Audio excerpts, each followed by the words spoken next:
नमस्कार, मैं हूं कुणाल और आप देख रहे हैं एवीएन न्यूज। यदि आप हजारीबाग नगर निगम क्षेत्र के रहने वाले हैं तो यह खबर आपके लिए महत्वपूर्ण है, जरा ध्यान से सुनिएगा। हजारीबाग नगर निगम क्षेत्र में एरिया रेंटल वैल्यू की जगह पर अब सर्किल रेट के आधार पर होल्डिंग टैक्स का निर्धारण हो रहा है। इससे लगभग 40% तक होल्डिंग टैक्स में बढ़ोतरी हो सकती है। इससे पहले सन 2017 में अप्रत्याशित रूप से होल्डिंग टैक्स में वृद्धि की गई थी। अब एक बार फिर होल्डिंग टैक्स के निर्धारण के नियमों में बदलाव करते हुए नगर निगम के द्वारा टैक्स वसूलना प्रारंभ कर दिया गया है। उस वक्त से कारपेट एरिया का टैक्स लिया जा रहा था, जो बिल्डअप एरिया का 70% मानकर लिया जाता था। अब उसकी जगह पुनर्निर्मित क्षेत्र का टैक्स लिया जा रहा है। इसके अलावे उस समय सड़कों की चौड़ाई के आधार पर वर्गीकृत करते हुए होल्डिंग धारियों से टैक्स की वसूली की जा रही थी। वहीं अब नगर निगम के अंदर आने वाले क्षेत्रों का अलग अलग सर्किल रेट तय कर उसके आधार पर टैक्स लिया जाना प्रारंभ कर दिया गया है। नगर निगम के इस नए टैक्स निर्धारण के नियमों से अधिकांश होल्डिंग धारियों पर पहले की तुलना में अब टैक्स में लगभग 40% का अतिरिक्त बोझ बढ़ गया है। सन 2017 में जब तत्कालीन सरकार के द्वारा नगर निगम क्षेत्र के प्रॉपर्टी टैक्स में अप्रत्याशित वृद्धि की गई थी, उस समय हजारीबाग के चर्चित समाज सेवी व उस समय आजसू पार्टी के नेता रहे प्रदीप प्रसाद ने इसका पुरजोर विरोध करते हुए आंदोलन का रुख इख्तियार किया था और टैक्स वृद्धि के खिलाफ हाईकोर्ट में PIL भी दाखिल किए थे।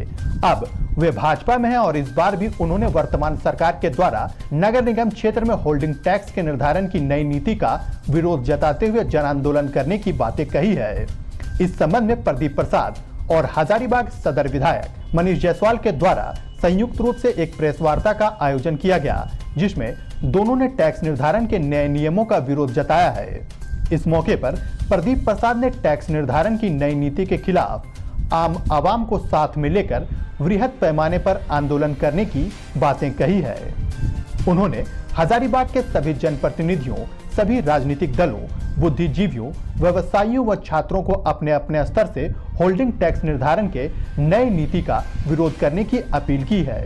वहीं सदर विधायक मनीष जायसवाल ने कहा कि पिछले 2 वर्षों से पूरे विश्व और देश के साथ झारखंड भी कोरोना महामारी से जूझा है। कोरोना की मार ने लोगों को घर चलाना तक मुश्किल कर दिया है। ऐसे विकट परिस्थिति में टैक्स में बढ़ोतरी कहीं से भी न्यायोचित नहीं है। टैक्स के निर्धारण के लिए जो नियम बनाए गए हैं वो गलत है। होल्डिंग टैक्स का इम्प्लीमेंट सर्किल रेट से लिंक करके किया गया है। इससे एक दूसरे के बीच भेदभाव किया गया है। ऐसा पहली बार हुआ है जब एक ही नगर निगम में अलग अलग इलाके में निवास करने वाले लोग अलग अलग टैक्स की राशि का भुगतान करेंगे। होल्डिंग टैक्स वृद्धि को लेकर जनता के बीच असमंजस की स्थिति बनी हुई है। सरकार की नीतियों के खिलाफ वे सड़क पर उतरकर विरोध करेंगे और जनता के कटे में नमक छिड़कने का काम कर रही सरकार की नींव को हिलाने का काम करेंगे, ताकि गलत तरीके से जो टैक्स वृद्धि किया गया है उसे सरकार तत्काल वापस ले। हमको तो लगता है कि हमको अपने मकान में ही किराया देना पड़ेगा। जैसे किराए के मकान में रहेंगे तो ज़्यादा बेहतर है। अपना मकान कहीं किसी को दे दें और किराए में चल जाए तो ज़्यादा आसान है। इतना टैक्स लगेगा तो हजारीबाग की जनता से यही निवेदन करते हैं कि इस बार डरे नहीं, सड़क पर उतरे। कोई आपके मकान का नीलाम नहीं कर सकता है। हजारीबाग की जनता कहीं न कहीं आंदोलन से पीछे रह जा रही है, भयभीत हो जाती है। तो भयभीत होने की जरूरत नहीं है, हम सब साथ हैं।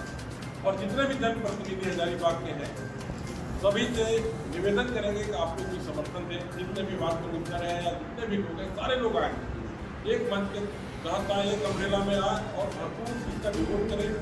हजारीबाग का प्रयोगशाला न बनने दें टैक्स के लिए, उसका भरपूर विरोध करें और इससे जब तक न समाप्त हो जाए तब तक इसमें लगे और घर तक जाएंगे, जनता से मिलेंगे। और हम लोग चाहेंगे कि जनता लोग जागरूक हो इसके विषय में। आपको के माध्यम से चाहेंगे आपको भी कितना टैक्स लग रहा है जनता को बताएं, हम लोग इस आंदोलन को अंतिम रूप दें।